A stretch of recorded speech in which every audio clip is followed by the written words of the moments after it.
Alors ce matin, je vais vous parler un petit peu du bassin. J'ai fait un bassin il y a 2 ans et demi. Or, c'est un bassin qui est arrivé un petit peu suite à une mésaventure, hein. On avait un bâtiment, voilà, qui était juste à côté là, de ce bassin. Et puis ce bâtiment a brûlé. Et quand il a brûlé, on n'avait rien pour pouvoir éteindre. Quand les pompiers sont arrivés, ils se sont rendus compte qu'on manquait d'eau. Voilà. Donc on m'a obligé par la suite à faire une réserve incendie. Donc je me suis dit, une réserve incendie c'est moche et ça sert à rien. Autant faire quelque chose qui sert. Donc j'ai eu l'idée de créer ce grand bassin qui est en même temps une grande réserve d'eau pour le jardinage. Voilà. Donc c'est un bassin qui récupère les eaux de pluie de ce bâtiment qui est là derrière moi. Voilà. C'est notre bâtiment agricole qui a remplacé celui qui a brûlé. C'est un bâtiment qui est entièrement en bois, qui a été fait par une entreprise du Haut-Doubs, voilà, avec des bois du coin. Voilà, donc c'est hyper éco-responsable. Voilà, moi je le trouve sympa. Et donc voilà, juste derrière, on a ce bassin. Et toutes les eaux du toit sont récupérées et vont dans le bassin. Le bassin, il est assez grand, hein. Il fait 35 mètres de long sur 20 mètres de large. Il y a une profondeur maxi de 3,60 m et mini de 1,80 m. Et avec une filtration naturelle qui est au bout du bassin, là-bas. Mais bon, je vais vous emmener voir un petit peu tout ça. Allez, à tout de suite.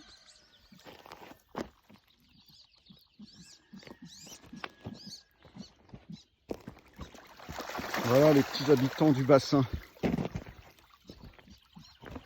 Un pillet d'Europe, un carolin, un mandarin. J'ai des nettes rousses aussi. Bon, alors des canards, j'en avais beaucoup. J'en avais 17. Et là, il en reste 1, 2, 3, 4, 5, 6. Et qu'est-ce qu'il est arrivé à ces canards? Je vais vous le dire. Bon, la ferme d'Aruchotte, c'est en pleine forêt, hein. On est dans une forêt de 2500 hectares. Ça, là, c'est les petites nettes rousses. C'est trop beau. Là, c'est le mâle. Et puis la femelle derrière. Donc j'ai vu que la femelle elle est dans le nid, donc je pense qu'elle va pondre. Oui, donc qu'est-ce qu'il est arrivé à ces petits canards? Eh bien vous savez, dans cette grande forêt qui est la ferme de l'Aruchotte, hein, 2500 hectares autour, ça ne m'appartient pas, je tiens à le préciser quand même, hein, sinon je serais le roi du pétrole. Nous avons beaucoup de prédateurs qui viennent du ciel, et en particulier il y a des grands-ducs. Alors le grand-duc, vous savez que dans les prédateurs, oiseaux, c'est celui qui est en haut de la chaîne alimentaire, hein. Il mange même des buses, hein. Donc il est vraiment tout en haut. Voilà, il y a des grands-ducs, il y a des moyens-ducs, et bon, je crois qu'ils se sont fait un petit festival dans mes super canards là. Bon, voilà, il y a un équilibre qui s'est fait. Bon, ça m'a un petit peu fait de la peine parce que j'avais du Arle UP. Le Arle UP, c'est magnifique. Vous irez regarder un petit peu là sur internet. C'est vraiment beau. Sinon, j'ai des canards sauvages qui viennent aussi de temps en temps, au printemps, là, vers le mois d'avril. Et puis qui repartent parce qu'ils essayent de nicher, mais mes canards, ils les chassent en fait. C'est drôle. Voilà. Et sinon, dedans, j'ai mis des carpes koi. Donc au départ j'en avais mis 24, maintenant je sais pas, on doit en avoir au moins 300. Donc voilà, donc ça fait quand même beaucoup de monde, je pense qu'il va falloir que j'en enlève. L'année dernière j'ai mis du black bass, et vous savez le black bass c'est un poisson américain qui a été introduit dans nos eaux il y a déjà très longtemps.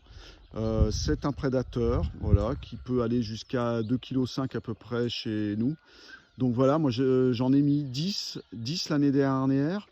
Ils se sont reproduits au printemps, donc je pense qu'il y en a beaucoup plus. Et en fait, l'objectif, c'est qu'ils limitent un petit peu la prolifération des carpes. Parce que ça va être un gros problème au bout d'un moment, quoi. Donc voilà, donc les carpes, je vais essayer d'en garder une 50aine, quoi, dedans. Les plus grosses et puis les plus belles.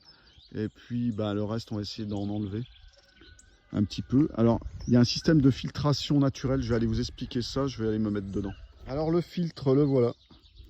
Voilà, j'ai fait une petite création en pierre. Oui, oui, vous me direz que je suis plus doué pour la cuisine peut-être que pour ça. Bon, enfin bon, moi je trouve que c'est sympa. Donc il y a une remontée d'eau grâce à une pompe. Et puis l'eau coule par là. Bon, en ce moment, elle ne coule pas parce que je l'ai coupée, parce que je suis en panne de pompe. Voilà. Et ensuite, il y a ici, il y a des drains. Il y a à peu près 1,20 m de sable. Voilà. En dessous. Et on a mis des plantes. Alors, les plantes, j'ai commencé à les mettre il y a 2 ans. Vous voyez, hein, ça pousse beaucoup, beaucoup, beaucoup, beaucoup. Alors, il y a de la menthe aquatique. Là, ça, c'est magnifique. Ça sent vraiment très, très bon. Il y a de la prêle, il y a des iris d'eau, il y a de l'hibiscus d'eau, il y a des nénuphars. Il y a des joncs, enfin bon, je sais plus, je crois qu'il y a 60 espèces différentes. Voilà, alors j'ai pas retenu tous les noms. Et puis, il y a une faune incroyable là, dans ce filtre. Il y a des grenouilles en pagaille qui viennent se mettre là-dedans. Et là, je sais pas si vous voyez, je vais essayer de vous montrer. On a déjà des œufs. C'est quand même dingue, hein. Regardez ça.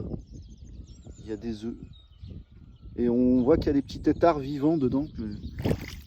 Je vais essayer de m'approcher là, essayer de vous montrer ça. On les voit bouger là, j'en ai vu bouger. Donc voilà. Et bien évidemment avec ce filtre, les poissons viennent dedans. Hein. Puis alors pour frayer, c'est quelque chose d'extraordinaire pour eux. Alors j'ai été obligé de mettre un filet autour parce que mes canards venaient dedans. Et puis bien évidemment, ils mangent tous les œufs des grenouilles, ils mangent les œufs des poissons, ils me détruisent les plantes. Donc le temps que tout ce petit monde soit bien implanté, j'ai été obligé de mettre ce filet jusqu'à ce que les plantes soient assez résistantes. Parce que c'était un problème avec les nénuphars. Je suis obligé de remonter mes nénuphars de la grande eau en hiver et puis de les mettre ici parce qu'ils me les bouffent, hein, sinon.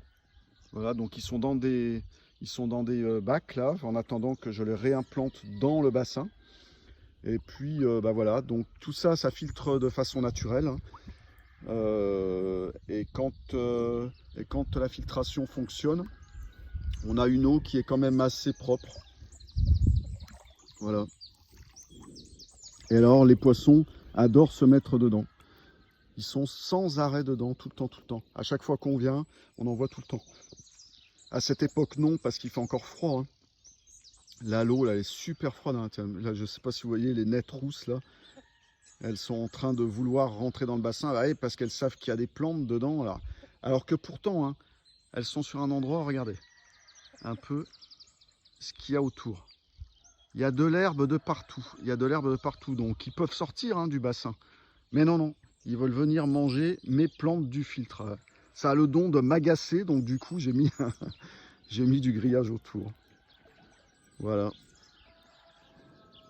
Et tout ça, ça va nous servir aussi là, cet été pour le jardin. Parce que alors, je vais quand même vous dire franchement, de prendre de l'eau du réseau pour pouvoir arroser le jardin en agriculture biologique, alors, il y a quand même un non-sens extraordinaire hein, là-dedans. Alors moi c'est vrai que je l'ai fait, hein, je l'ai fait des années. Hein, c'est comme ce que je vous ai expliqué sur la serre. Hein, ça fait partie des petites choses qui sont mal maîtrisées encore. Mal maîtrisées encore dans le sens où on utilise encore voilà, des choses pas très écologiques, hein, comme le plastique. Et puis tirer sur l'eau du réseau, c'est pas terrible. Donc voilà, c'est à nous de développer des techniques justement pour éviter d'utiliser énormément d'eau et puis pour éviter d'utiliser du plastique et puis des produits qui sont très néfastes pour notre environnement. Voilà mes chers amis, je vais vous laisser et je m'en vais vaquer à ma récolte de carottes pour faire un petit live sur la pintade. Alors oui, bon, bien sûr, il y aura un petit différé avec cette vidéo, mais c'est pas grave. Voilà. Allez, je vous embrasse tous.